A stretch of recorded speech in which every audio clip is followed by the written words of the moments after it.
মাসে একদিন, সপ্তাহে একদিন নয়, আমাদেরকে প্রতিনিয়ত প্রভুর সঙ্গে যুক্ত থাকতে হবে, প্রতিনিয়ত যুক্ত থাকতে হবে। একদিন একটা গাছকে কেটে ফেলবো, একটা ডাল, গাছের ডাল কেটে ফেলবো, কেটে ফেলে মাটিতে পুঁতে রাখবো। মাটিটাকে ভেবে নিই জগতে পুঁতে রাখলাম।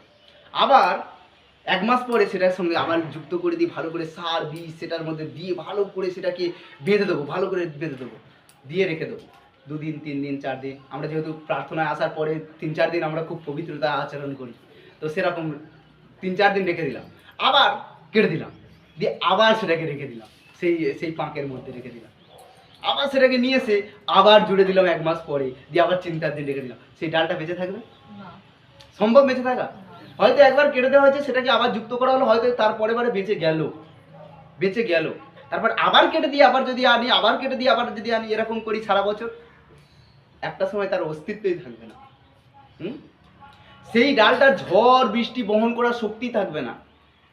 সেই ডালটার কোনো কঠিন একটা যদি রোদ আসে, সে সঙ্গে সঙ্গে শুকিয়ে যাবে, কারণ তার মধ্যে সেই শিকড় নেই, তার মধ্যে জল শোষণ করার বা খাদ্য শোষণ করার ক্ষমতাই নেই তার মধ্যে।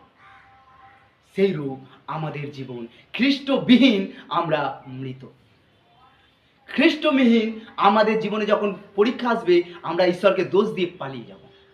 খ্রিস্টবিহীন যদি আমরা বলি অনেক সময় যে অনেক বিশ্বাসীরা প্রভুর কাছে এসেছিল, বিশ্বাস করেছিল, কিন্তু আজকের নেই, কারণ তারা সহভাগিতার সঙ্গে যুক্ত নেই। আর যদিও বা সহভাগিতায় যুক্ত আছে, তারা সঠিক জায়গায় যুক্ত নেই, প্রভুর অঙ্গের সঙ্গে তাদের সম্পর্ক নেই, তাই তারা একটা সময় হারিয়ে গিয়েছে। তাই আমাদের প্রয়োজন, কেউ যদি বিশ্বাস করেছে তাকে মণ্ডলীতে আনা, কেউ যদি প্রভুর নাম দিয়েছে তাকে মণ্ডলীতে আনা। দাউদ বললেন, যখন লোক বলল চলো সদাপ্রভুর প্রাঙ্গণে যাই, আমার মন আনন্দিত হলো।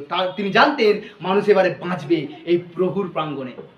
আমাদের কাজ শুধু প্রভুকে তাদের বিষয়ে প্রভুকে বলা, তাদের কাছে প্রভুকে বলা যে প্রভু তোমাকে বাঁচাতে পারে, এতটুকুই। এবার তাদেরকে নিয়ে এসে দেওয়া চার্চে, যখন প্রভুর সঙ্গে যুক্ত হবে, প্রভুর রক্ত, প্রভুর দেহ তাদের জীবনে প্রবেশ করবে, জীবিত হবে।